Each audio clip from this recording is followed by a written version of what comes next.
Hello friends, இந்த வீடியோவில் நம்ம பார்க்க போகிற ஒரு முக்கியமான டாபிக் இன்ஃப்ளேஷன். இன்ஃப்ளேஷன் அப்படின்னா தமிழில் பணவீக்கம்னு சொல்லுவாங்க. இன்ஃப்ளேஷன்னா என்ன, அதில் என்னென்ன விஷயங்கள்லாம் இன்வால்வ் ஆகிருக்குன்றதை பற்றி கொஞ்சம் டீட்டெயில்டாக பார்க்கலாம். இன்ஃப்ளேஷன் அப்படின்னா என்ன டெஃபினிஷன்னா, inflation is the rate at which the general level of prices for goods and services is rising and consequently the purchasing power of currency is falling. ஓகேங்களா, அதாவது ஒரு பொருளுடைய விலை வந்துட்டு ஆட்டோமேட்டிக்காக இன்க்ரீஸ் ஆகிறது வந்து இன்ஃப்ளேஷன் சொல்லுவாங்க. ஆட்டோமேட்டிக்காக இன்க்ரீஸ் ஆகிருந்துச்சுன்னா அந்த பொருளை வாங்கிறதுக்குரிய பணத்தோட மதிப்பு குறையும்ல, அதுதான் வந்துட்டு இன்ஃப்ளேஷன் சொல்லுவாங்க. எக்ஸாம்பிள் பார்த்தோம்னா, இப்போது ஒரு பேனா எடுத்துக்கிறோம். அந்த பேனா வந்துட்டு ஒரு மாதத்துக்கு முன்னாடி 10 ரூபா விற்றுருந்துருக்குது. 10 ரூபா விற்றுருக்குது. இப்போது அதே பேனா அதில் எந்த வித குவாலிட்டி சேஞ்சஸுமே பண்ணலை, எந்த விதத்துலையும் அதனுடைய தரத்தை கூட்டலை, அதே மாதிரி எந்த விதத்துலையும் எந்த வேல்யூ அடிஷனும் பண்ணல. அந்த பேனா அதே மாதிரி அப்படியே தான் இருந்திருக்கு. ஆனால் இன்றைக்கி வந்து அது 15 ரூபாய்க்கு விற்குதுன்னா அதுக்கு பேர் தான் இன்ஃப்ளேஷன். ஸோ 10 ரூபா கொடுத்து வாங்க வேண்டிய பேனாவை இன்றைக்கி 15 ரூபா கொடுத்து வாங்க வேண்டிய சுச்சுவேஷன் இருக்குது. அப்போது எக்ஸ்ட்ராவாக பணம் கொடுத்து வாங்க போகும்போது அந்த பணத்தோடைய வேல்யூ குறையுது. அதுதான் purchasing power of currency is ஃபாலிங்னு சொல்லுவாங்க. இது வந்துட்டு 2 வகைப்படும் இந்த இன்ஃப்ளேஷன். என்னென்னா demands pull inflation and cost push inflation. ஓகேங்களா, டிமாண்ட்ஸ் புல் இன்ஃப்ளேஷன் எப்போ நடக்கும்னா, caused by an increase in demand against a constant supply. Cost push இன்ஃப்ளேஷன்னா caused due to increase in the cost of production.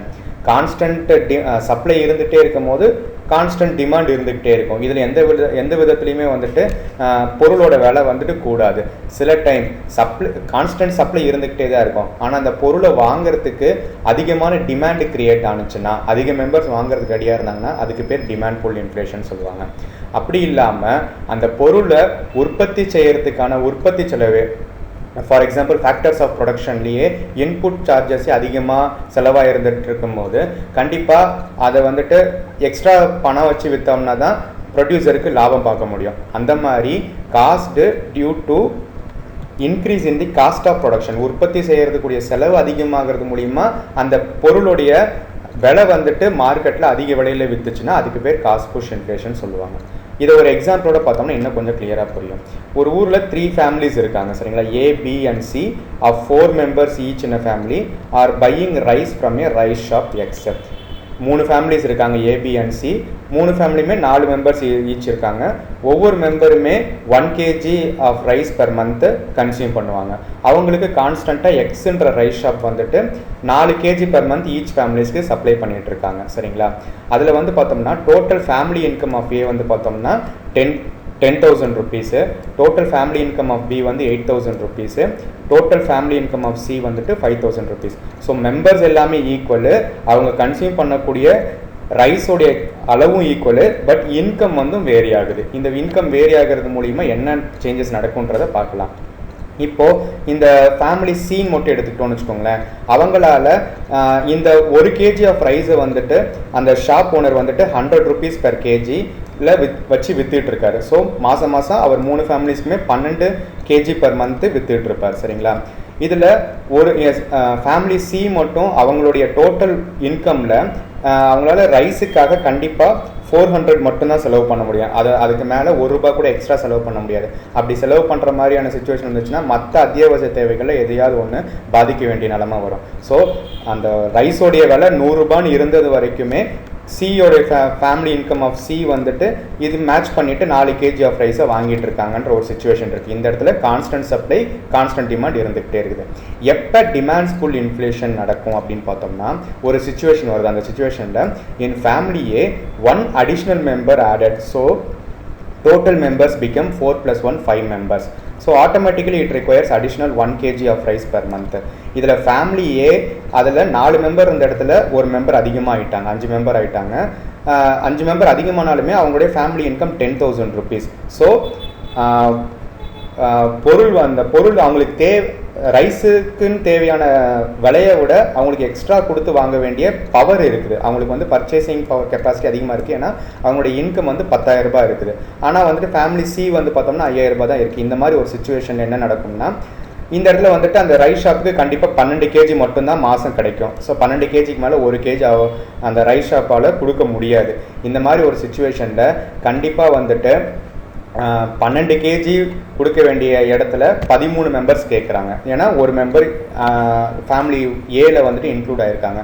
So அப்போ ஆட்டோமேட்டிக்காக யாராவது ஒருத்தருக்கு வந்து கொடுக்க முடியாமல் தான் போகும். யாருக்கு கொடுக்க முடியாமல் இந்த மாதிரி கொடுக்க முடியாமல் 12 கேஜிக்கு 13 பேர் கேட்குறாங்கன்னா டிமாண்ட்ஸ் இன்க்ரீஸ் ஆகுதுன்னு தானே அர்த்தம். டிமாண்ட்ஸ் இன்க்ரீஸ் ஆகுதுன்ற போது கண்டிப்பாக அந்த ரைஸ் ஷாப் ஓனர் என்ன பண்ணுவார், அவர் 100 ரூபா விற்க வேண்டிய அரிசியோடைய விலையை 120 ரூபா ஆக்கிடுவார். 120 ரூபா ஆக்க போகும்போது யாரால் அதை அஃபோர்ட் பண்ணி வாங்க முடியுமோ அவங்க அந்த ரைஸை வாங்கிப்பாங்க. அதை அஃபோர்ட் பண்ணி வாங்க முடியாதவங்க அதை வாங்க முடியாத நிலைமையில் இருப்பாங்க. இந்த மாதிரி டிமாண்ட்ஸ் கான்ஸ்டன்ட் சப்ளை 12 கேஜின்றது இருக்கும் போது அடிஷ்னல் மெம்பரால் அடிஷ்னல் இன்கம்மால் ஏற்படக்கூடிய டிமாண்ட் மூலிமா 100 ரூபா இருக்கக்கூடிய ரைஸோட விலை 120 ரூபா ஆனிச்சுன்னா அதுக்கு பேர் டிமாண்ட் புல் இன்ஃப்ளேஷன். ஓகேங்களா. இன்னொன்று வந்து பார்த்தோம்னா காஸ்ட் புஷ் இன்ஃப்ளேஷன். இந்த சுச்சுவேஷன் எப்படி இருக்குன்னு பார்த்தோம்னா இந்த எக்ஸாம்பிளை விட்டுருங்க. ஆட்டோமேட்டிக்காகவே 4 மெம்பர்ஸ் தான் இருக்கிறாங்க 3 ஃபேமிலியுமே. பட் வந்துட்டு 12 கேஜி கான்ஸ்டண்ட்டாக ஃபேமிலியால் அதாவது ரைஸ் ஷாப் வந்து சப்ளை பண்ணிகிட்டு இருக்காங்க. ஒரு மாதத்துக்கும் 3 ஃபேமிலி வாங்கிட்டு இருக்காங்க. ஒரு வருஷம் இந்த வருஷம் வந்துட்டு பார்த்தோம்னா ரைஸ் ஷாப்புக்கு வர வேண்டிய ரைஸோடைய வரவே கம்மியாயிடுச்சு. புவர் மான்சூனாக இருக்கு அல்லது டெபிசிட் மான்சூனாக இருக்குன்னா ரைஸோடைய விளைச்சலே கம்மியாக இருக்குன்ற போது 12 கேஜி வர வேண்டிய இடத்துல 10 கேஜி தான் ரைஸ் ஷாப்புக்கே வந்திருக்கு. அப்போ ஆட்டோமேட்டிக்காக 10 கேஜிக்கு மேலே அவருக்கு கொடுக்கறதுக்கு ரைஸ் ஷாப் ஓனர்கிட்டயே வந்துட்டு அரிசி கிடையாது. அரிசி அந்த டைமில் என்ன ஆகும்னா ஆட்டோமேட்டிக்காக இந்த இடத்துல வந்து சப்ளை சைட் கன்ஸ்ட்ரக்ஷன் டிமாண்ட் எல்லாமே டிமாண்ட் அப்படியே தான் இருந்திருக்கு. பட் சப்ளை சைடில் பற்றாக்குறையாக வந்திருக்கு. இந்த மாதிரி சுச்சுவேஷன்லையும் கண்டிப்பாக யாராவது ஒரு 10 பேர்த்துக்கு தானே அவரால் கொடுக்க முடியும். அந்த 10 பேர்த்துக்கு கொடுக்கறதுக்காக அவர் ரைஸோட விலை 100 ரூபான்னு இருக்கக்கூடிய ரைஸோட விலையை 120 ரூபாயா ரைஸ் பண்ணார்னா அதுக்கு பேர் காஸ்ட் புஷ் இன்ஃப்ளேஷன். ஓகேங்களா. ஸோ அப்போது டிமாண்ட் புல் இன்ஃப்ளேஷன்ன்றது கான்ஸ்டன்ட் சப்ளை இருந்துகிட்டே இருக்கும், டிமாண்ட்ஸ் இன்க்ரீஸ் ஆகும். இதில் காஸ்ட் புஷ் இன்ஃப்ளேஷன்ன்றது டிமாண்ட் ஆட்டோமேட்டிக்காக தான் இருந்திருக்கும். பட் சப்ளை சைட் கன்ஸ்டன்ட்ஸ் மூலிமா ப்ரைஸ் ரைஸ் இன்க்ரீஸ் ஆகும். ஓகேங்களா. இதுதான் வந்துட்டு 2 விதமான inflation, demand pull inflation and cost push inflation. மேஜராக இந்த டிமாண்ட் ஃபுல் இன்ஃப்ளேஷனை யார் வந்து கண்ட்ரோலில் வச்சுருப்பாங்கன்னா மானிட்டரி பாலிசி மூலிமா RBI கண்ட்ரோலில் வச்சுருந்துருப்பாங்க. இந்த சப்ளை சைட் கன்ஸ்ட்ரைன்ஸை யார் மேஜராக பார்த்துப்பாங்கன்னா நம்ம கவர்மெண்ட் ஆஃப் இந்தியா பார்த்துப்பாங்க. ஸோ இவங்க 2 பேர் தான் மேஜரான பிளேயர்ஸ் இந்த இன்ஃப்ளேஷனை வந்துட்டு எக்கனாமியில் கண்ட்ரோல் பண்ணுறதுக்கும் அதை ஒரு குறிப்பிட்ட லெவல் வரைக்கும் மெயின்டைன் பண்ணிகிட்டு இருக்கிறதுக்கும். ஸோ இதுக்கப்புறம் வந்துட்டு இன்னும் இன்ஃப்ளேஷனை பற்றி டீட்டெயிலாக பார்க்கலாம். So the general increase in price level of goods and services தான் இன்ஃப்ளேஷன்ன்றதை பார்த்தோம். இந்த இன்ஃப்ளேஷன்ன்றது நல்லதா கெட்டதா எக்கனாமிக்குன்னு பார்த்தோம்னா நல்லது தான். பட் ஒரு குறிப்பிட்ட அளவு வரைக்கும் அந்த இன்ஃப்ளேஷன் இருந்துச்சுன்னா அது நல்லது எக்கனாமிக்கு. ஏன்னா டிமாண்ட்ஸு இருந்துக்கிட்டே இருந்தால் தான் ஃபர்தராக க்ரோத் நடந்துக்கிட்டே இருக்கும். அதிகமான மெம்பர்ஸு புதுசாக ஏதாவது ஒன்று இன்வெஸ்ட் பண்ணுவாங்க. இன்வெஸ்ட் பண்ணுறது மூலிமா எம்ப்ளாய்மெண்ட் ஜெனரேட் ஆகும். எம்ப்ளாய்மெண்ட் ஜெனரேட் பண்ணுறது மூலிமா அதிகமான பீப்புள்ஸுக்கு பர்ச்சேசிங் பவர் கெப்பாசிட்டி அதிகமாக இருக்கும். ஸோ அது மூலிமா செயின் எஃபெக்ட் மாதிரி ஒரு எக்கனாமியில் உள்ள எல்லா செக்டாருமே ஓவராலாக க்ரோத் ஆகும். பட் அது வந்து ஒரு குறிப்பிட்ட அளவில் கண்ட்ரோலில் வச்சுட்டு இருக்கிற வரைக்கும் தான் அது வந்து எக்கனாமிக்கு நல்லதாக இருக்கும். அதுக்கு மேலே போணுச்சுன்னா அது வந்துட்டு எக்கனாமிக்கே டேஞ்சராக மாறிடும். அதனால தான் inflation is good for an economy to develop, but when it is controlled up to a certain limit, normally 3% is considered as an ideal inflation rate. 3% of GDP ஒரு ஒட்டுமொத்தமான வருமானத்தில் 3% வரைக்கும் இன்ஃப்ளேஷன் இருந்துச்சுன்னா அது வந்து ஐடியலான சுச்சுவேஷனு. அதுக்கு மேலே போக ஆரம்பிச்சிச்சுன்னா அதனுடைய நெகட்டிவ் எஃபெக்ட்ஸை நம்ம ஃபேஸ் பண்ண வேண்டியது இருக்குன்றது தான் ஒரு ஐடியல் இன்ஃப்ளேஷன் ரேட்டாக வச்சுருக்காங்க. இந்த மாதிரி என்னென்ன வகையான இன்ஃப்ளேஷன் இருக்குதுன்றதை பார்ப்போம். First creeping inflation. இன்ஃப்ளேஷன் ரேட்டுன்றது க்ரீப்பிங்னா இப்போது நத்தை வந்து ஊர்ந்து போகும் தெரியுங்களா, அதுதான் க்ரீப்பிங்பாங்க. அந்த மாதிரி ப்ரைஸ் ரைஸ் இருக்கும், பட்டு ரொம்ப மெதுவாக ஸ்லோவாக தான் நடந்துகிட்டு இருக்கும். அந்த மாதிரி ஸ்லோவாக ப்ரைஸ் ரைஸ் இன்க்ரீஸ் ஆகிறது within that is less than 3% இருந்துச்சுன்னா அதுக்கு பேர் க்ரீப்பிங் இன்ஃப்ளேஷன் சொல்லலாம். இது வந்து safe and essential for economic growth. Economic க்ரோத்துக்கு இன்ஃப்ளேஷன் கண்டிப்பாக தேவை. பட் குறைஞ்ச மெதுவாக நடந்துச்சுன்னா அது வந்துட்டு க்ரோத்துக்கும் ஹெல்ப்ஃபுல்லாக இருக்கும். அது மூலிமா டெவலப்மெண்ட்டும் நடக்கும். அடுத்தது 2வது டைப் பார்த்தோம்னா வாக்கிங் ஆர் ட்ராட்டிங் இன்ஃப்ளேஷன். கொஞ்சம் ஸ்பீடாக ப்ரைஸ் ரைஸ் அதிகமாகும். இதில் வந்து பார்த்தோம்னா inflation rate is 3 to 7% or less than 10%. இந்த மாதிரியான சிச்சுவேஷன்ன்றது வந்துட்டு கொஞ்சம் டேஞ்சரான சிச்சுவேஷன்ஸ் தான். So it gives us a signal, that is warning signal to the government to be prepared to control inflation. இந்த லெவலுக்கு மேலே போக ஆரம்பிச்சிச்சுன்னா கவர்மெண்ட்டோ அல்லது ஆர்பிஐயோ ரெண்டு பேரும் கண்டிப்பாக வந்துட்டு இனிஷியேஷன் எடுத்து இன்ஃப்ளேஷனை கண்ட்ரோல் பண்ணி ஆகணும், இல்லைனா எக்கனாமியில் பெரிய லெவலில் பாதிப்பு வர ஆரம்பிக்குன்றதுடைய ஒரு வார்னிங் சிக்னலாக இதை எடுத்துக்கலாம். ரன்னிங் இன்ஃப்ளேஷன் அப்படின்னா என்னென்னா இன்ஃப்ளேஷன் ரேட் 10 to 20%. 10%க்கு மேலே அதிகமாகி போயிடுச்சுனாலே இட் அஃபெக்ட்ஸ் தி எக்கனாமியை பாதிப்படைய ஆரம்பிச்சிடும். சரிங்களா? Hyper or run away or galloping இன்ஃப்ளேஷன்ன்றது சுத்தமாக டோட்டல் எக்கனாமியை கொலாப்ஸ் ஆகி பணத்தோட மதிப்பே இல்லாமல் போய் கண்ட்ரியில் உள்ள எங்கே போனாலும் ஒரு சின்ன பொருளை வாங்குறதா இருந்தாலுமே அதிகமான பணத்தை கொடுத்து வாங்க வேண்டியதாக இருக்கும், பணத்தோட மதிப்பே ரொம்ப குறைஞ்சி போயிடும். இந்த மாதிரியான சுச்சுவேஷனில் டோட்டலாக எக்கனாமியே டோட்டலாக கொலாப்ஸ் ஆகிடும். சரிங்களா? அதுக்கு பேர் தான் ரன்அவே ஹைப்பர் ஆர் கேலப்பிங் இன்ஃப்ளேஷன்றதை சொல்லுவாங்க. இதில் பார்த்தோம்னா இன்ஃப்ளேஷன் ரேட் 20 to 100% ஆர் மோராக இருக்கும். டேர்ம்ஸ் இன் இன்ஃப்ளேஷன். ஓகேங்களா? இன்ஃப்ளேஷன்னா என்னன்றதை பார்த்தோம், ஜென்ரல் இன்க்ரீஸ் இன் ப்ரைஸ் லெவல்ன்றது பார்த்தோம். அதே மாதிரி இன்ஃப்ளேஷன் ஐடியல் இன்ஃப்ளேஷன் ரேட்டுன்றது 0 to 3% வரைக்கும் ஐடியல் இன்ஃப்ளேஷன் ரேட்டுன்றதை பார்த்தோம். அது வந்து good and safe for the எக்கனாமின்றது. அந்த இன்ஃப்ளேஷன் ரேட்டு குறைய ஆரம்பிக்குது, அதாவது 3% இருந்துட்டு குறைய ஆரம்பிக்குச்சுன்னா but up to positive value வரைக்கும் இருந்துச்சுன்னா அதுக்கு பேர் டிஸ்இன்ஃப்ளேஷன்ன்றதை சொல்லுவாங்க. பட் அது ஃபர்தராக குறைஞ்சிக்கிட்டே வருது, ப்ரைஸ் லெவல் வந்து குறைஞ்சிக்கிட்டே வருது, it enters in the negative ஏரியாவுக்குள்ளார வரும்போது அதுக்கு பேர் டீஃப்ளேஷன்ன்றதை சொல்லுவோம். பட் நெகட்டிவ் ஏரியாவில் போனாலுமே ஒரு குறிப்பிட்ட ஸ்டேஜுக்கு மேலே அதை ரீகெயின் ஆரம்பிக்கும். அந்த மாதிரி ரீகெயின் ஆகக்கூடியதை ரீஃப்ளேஷன்ன்றதை சொல்லுவோம். Up to the level it reaches the positive level வரைக்கும் ரீஃப்ளேஷன்ன்றதை சொல்லுவோம். பாசிட்டிவ்க்கு மேலே போயிடுச்சுன்னா அதை இன்ஃப்ளேஷன்ன்றதை சொல்லிடுவோம். அதை தான் இங்கே டெஃபினேஷனாக சொல்லுவாங்க. சரிங்களா? டீஃப்ளேஷன்ன்றது என்னென்னா decrease in the general price level of goods and services. இன்ஃப்ளேஷன்ன்றது increase in the general price level of goods and services. அதுக்கு opposite deflation. when inflation rate falls below 0% னா அது வந்து deflation. அதுதான் நெகட்டிவ் வேல்யூஸ்ன்றதை பார்த்தோம். ரீஃப்ளேஷன் என்றது act of stimulating the economy by deliberate action of the government by increasing the money supply or by reducing taxes. Economy வந்துட்டு நெகட்டிவ்லே, inflation rate வந்துட்டு நெகட்டிவ்லேயே இருந்துச்சுன்னா கண்டிப்பாக எக்கனாமியில் எந்த டிமாண்டுமே இருக்காது. எந்த டிமாண்டுமே இல்லைன்னா எந்த க்ரோத்துமே இருக்காது, எந்த டெவலப்மெண்ட்டுமே இருக்காது. இந்த மாதிரியான சுச்சுவேஷனில் கவர்மெண்ட் இனிஷியேட் பண்ணி மணி சப்ளையை மார்க்கெட்டில் இன்க்ரீஸ் பண்ணும், பணப்புழக்கத்தை அதிகப்படுத்துறது மூலிமா கண்டிப்பாக டிமாண்ட்ஸை வந்துட்டு இன்க்ரீஸ் பண்ண முடியும். அந்த மாதிரி இன்க்ரீஸ் பண்ணி இன்ஃப்ளேஷனை பாசிட்டிவ் வேல்யூவை நோக்கி நகர்த்துறது தான் ரீஃப்ளேஷன்ன்றதை சொல்லுவோம். சரிங்களா? அப்போ ரீஃப்ளேஷன்ன்றது நெகட்டிவ்ல இருந்து பாசிட்டிவ் நோக்கி போகிறது. பட் பாசிட்டிவ் வேல்யூ ரீச் ஆகி அதுக்கு மேலே போனுச்சுன்னா அது இன்ஃப்ளேஷன்ன்றதை சொல்லிடலாம். டிஸ்இன்ஃப்ளேஷன்ன்றது அப்படி இந்த கிராஃபில் இருக்க மாதிரி தான், decrease in the rate of inflation but in the positive value. Rate of இன்ஃப்ளேஷன்ன்றது டிக்ரீஸ் ஆகும், பட் பாசிட்டிவ் வேல்யூ இருக்கிற வரைக்கும் டிஸ்இன்ஃப்ளேஷன்ன்றதை சொல்லுவோம். ஸ்டாக்னேஷன் அப்படின்னு என்னென்னா combination of stagnation and inflation. இன்ஃப்ளேஷனும் இருக்கும், அதே நேரத்தில் எக்கனாமியில் ஸ்டாக்னேஷனாகவும் இருக்கும். It is a situation in which the inflation rate is high, economic growth rate slows and unemployment remains steadily high. So ரொம்ப மோசமான ஒரு நிலைமையாக இருக்கும்.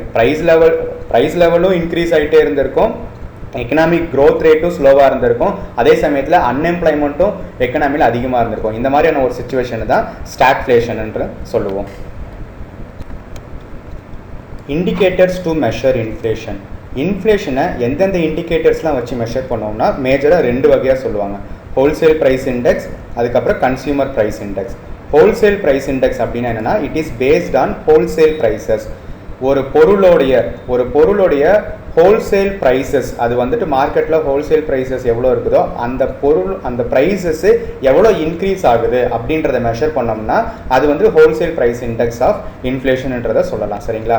ஸோ ஒரு பொருள்னு எடுத்துக்கிட்டோம்னா அது மெஷர் பண்ணிடலாம். பட் இந்தியான்றது ஒட்டுமொத்தமான இந்தியாவில் இருக்கக்கூடிய எல்லா பொருள்களுக்கும் சேர்த்து தானே இன்ஃப்ளேஷன் ரேட் ஆஃப் ஜிடிபின்றதை நம்ம சொல்கிறோம். அப்படிங்கும் போது ஹோல்சேலாக இருக்கக்கூடிய அதிகமான பொருள்களை ஒரு ரெப்ரசன்டேட்டிவ் பேஸ்கெட்டாக எடுத்துகிட்டு அந்த பொருளுடைய ஹோல்சேல் ப்ரைஸஸ் எவ்வளோ இன்க்ரீஸ் ஆகுதுன்றதை மெஷர் பண்ணோம்னா அதுக்கு பேர் தான் ஹோல்சேல் ப்ரைஸ் இண்டெக்ஸ்ன்றது.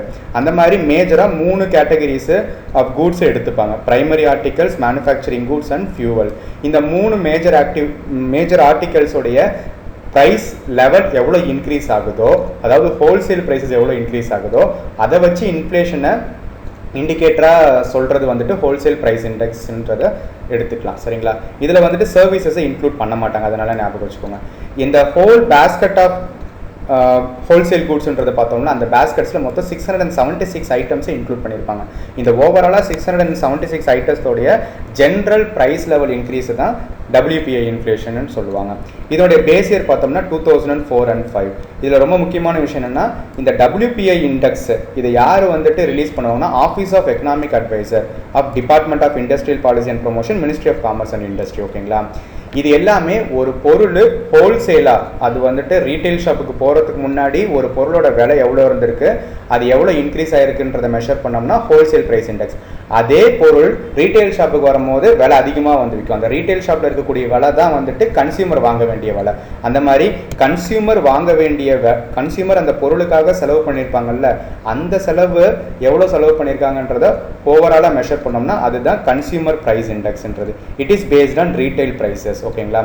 It measures changes in the price level of a basket of consumer goods and services purchased by the households. அது வந்துட்டு ஹோல்சேல் ப்ரைஸஸ் ஆஃப் கூட்ஸ். ஓகேங்களா? இது வந்துட்டு கன்சியூமருடைய அவங்க வாங்கிறதுக்காக பண்ணியிருக்கக்கூடிய செலவு எவ்வளோ, ஒரு பொருளுக்கு முன்னாடி எவ்வளோ செலவு பண்ணியிருந்தாங்க, இப்போ எவ்வளோ செலவு பண்ணியிருக்காங்கன்றதோடைய அந்த இன்க்ரீசஸை மெஷர் பண்ணுறது தான் கன்சியூமர் ப்ரைஸ் இண்டெக்ஸ்ன்றது. இதில் வந்துட்டு சர்வீசஸையும் இன்க்ளூட் பண்ணிடுவாங்க, பட் WPIயில் சர்வீசஸை இன்க்ளூட் பண்ண மாட்டாங்க. சரிங்களா? இதுதான் ரெண்டுக்கு உள்ள மேஜர் டிஃப்ரென்சஸ். இதில் வந்து பார்த்தோம்னா அதில் ஹோல்சேல் ப்ரைஸ் இண்டெக்ஸில் எப்படி நம்ம வந்து 3 கேட்டகரிஸ் எடுத்தாங்களோ அந்த மாதிரி கன்சியூமர் ப்ரைஸ் இண்டெக்ஸில் 6 கேட்டகரிஸ் எடுத்துப்பாங்க. Food and beverages, miscellaneous services like health, education, housing, fuel and light, clothing and footwear, paan, tobacco and இன்டாக்சிகன்ஸ்னு 6 கேட்டகரிஸ் எடுத்துப்பாங்க. இதில் வந்து பார்த்தோம்னா ஓவராலாக வந்துட்டு சிபிஐயை மூணு விதமான டேட்டாவாக வந்துட்டு ரிலீஸ் பண்ணுவாங்க. CPI for industrial workers, CPI for agricultural labourers or rural labourers, or CPI rural, urban or combined. இந்த மாதிரி டிஃப்ரெண்ட் செக்டார்ஸில் இருக்கக்கூடிய டிஃப்ரெண்ட் பீப்புளுடைய கன்சம்ஷன் ப்ரைஸஸ், கன்சம்ஷன் எக்ஸ்பெண்டிச்சரை, அவங்களுடைய கன்சம்ஷன் எக்ஸ்பெண்டிச்சரில் இருக்கக்கூடிய ப்ரைஸஸ் லெவலை இன்க்ரீஸ் ஆகிறத மெஷர் பண்ணுறது தான் கன்சியூமர் ப்ரைஸ் இண்டெக்ஸ்ன்றது. இதில் first 2 consumer price index of industrial workers and consumer price index of agricultural லேபரர்ஸை யார் ரிலீஸ் பண்ணுவாங்கன்னா labour bureau of ministry of labour and employment. இதில் கடைசியாக CPI rural, urban or combined யார் ரிலீஸ் பண்ணுவாங்கன்னா CSO, central statistics office of ministry of statistics and programme implementation. இது ரொம்ப ரொம்ப முக்கியமான பாயிண்ட். இதே வந்து WPI யார் பண்ணுவாங்க? Office of economic adviser. இதில் சிபிஐ யார் பண்ணுவாங்கன்னா CPI urban rural combined CSO release பண்ணுவாங்க. இந்தியா வந்து இப்போ வந்து ஜென்ரலாக எந்த இன்ஃப்ளேஷன் இண்டெக்ஸை வந்துட்டு எடுத்துட்டு இந்தியாவோட இன்ஃப்ளேஷனாக சொல்லுதுன்னா, India RBI uses CPI combined for inflation purposes. So CPI கம்பைண்டுனா ரூரல் அண்ட் அர்பன் ரெண்டையும் சேர்த்தது தான் கம்பைன்டு. ஓகேங்களா? இதில் வந்துட்டு பேசியன்னு பார்த்தோம்னா 2011 and 12. WPIயோட பேசியர் 2004 and 5.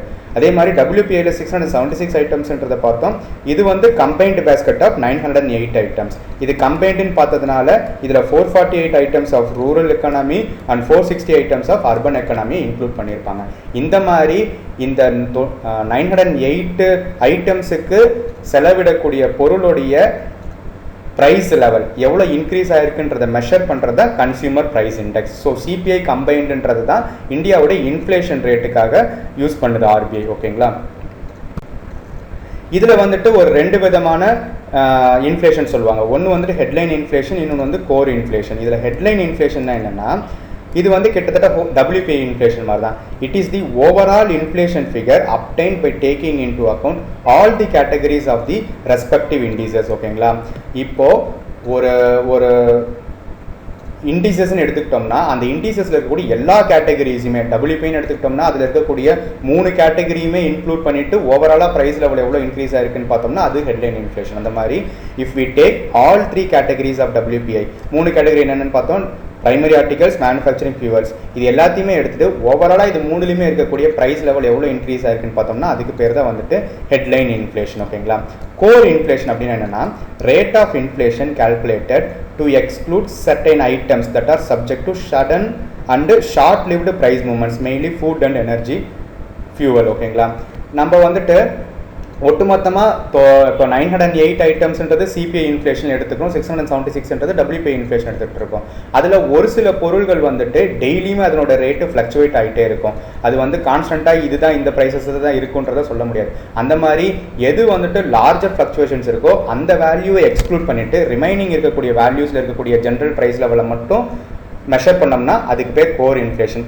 இது எதெல்லாம் இந்த மாதிரி ஃப்ளக்சுவேஷன்ஸ் அதிகமாக இருந்துகிட்டு இருக்குன்னு பார்த்தோம்னா ஃபுட் அண்ட் எனர்ஜி ஆர் ஃபியூவலில் தான் இருக்கும். இப்போ கச்சா எண்ணெயோட க்ரூட் ஆயில் வந்து இன்டர்நேஷனல் மார்க்கெட்டில் எவ்வளோ ப்ரைஸ் இருக்கோ அதை பொறுத்து தான் இங்கே வந்து பெட்ரோல் டீசலோட விலை நாளுக்கு நாள் மாறிக்கிட்டே இருக்குதுல்ல, அந்த மாதிரி ஃப்ளக்சுவேஷன் ஆகிட்டே இருக்குதுல்ல. அதே மாதிரி சாப்பாடுக்காக தேவைப்படக்கூடிய காய்கறி விலைகள் இது எல்லாமே ஒவ்வொரு நாளைக்கு ஒரு விலையில் விற்கிது. அந்த மாதிரி டிஃப்ரெண்ட்டு இந்த மாதிரி ஃப்ளக்சுவேஷன்ஸ் இருக்கக்கூடிய ப்ரைஸஸ் பொருள்களை மட்டும் எக்ஸ்க்ளூட் பண்ணிவிட்டு ஓரளவுக்கு கான்ஸ்டண்ட்டாக ஒரு கிராஜுவலாக இன்க்ரீஸ் ஆகக்கூடிய பொருள்களை மட்டும் வச்சுட்டு மெஷர் பண்ணோம்னா அதுக்கு பேர் தான் core inflation. It is considered a better indicator of overall long term than unadjusted headline inflation as it excludes the volatile articles from the calculation which may distort the overall inflation figures. So அந்த மாதிரி fluctuations இருக்கக்கூடிய prices exclude பண்ணிக்கிட்டு மற்றதாக ஸ்டேபிளாக கான்ஸ்டண்ட்டாக increase ஆகக்கூடிய prices லெவலை மட்டும் வச்சுட்டு கால்குலேட் பண்ணோம்னா அது கோர் இன்ஃப்ளேஷன். இது வந்து ஒரு லாங் டேர்மாக இருக்கக்கூடிய ஒரு மெஷர்மெண்ட்டுக்கு ரொம்ப யூஸ்ஃபுல்லாக இருக்குன்றது தான் சொல்லியிருக்காங்க. ஸோ இந்த வீடியோ வந்துட்டு உங்களுக்கு பிடிச்சிருக்குது அல்லது யூஸ்ஃபுல்லாக இருக்குதுன்னு நீங்கள் ஃபீல் பண்ணிங்கன்னா லைக் பண்ணுங்கள், உங்கள் ஃப்ரெண்ட்ஸ் அண்ட் ஃபேமிலி மெம்பர்ஸ்க்கு ஷேர் பண்ணுங்கள், மறக்காமல் இந்த சேனலை சப்ஸ்கிரைப் பண்ணுங்கள். இந்த வீடியோவில் ஏதாவது டவுட்ஸ் இருக்குது அல்லது சேஞ்சஸ் இருக்குது, கரெக்ஷன்ஸ் இருக்குன்ற மாதிரி ஏதாவது நீங்கள் ஃபீல் பண்ணிங்கன்னா மறக்காமல் கீழே கமெண்ட் பண்ணுங்கள். தேங்க்யூ.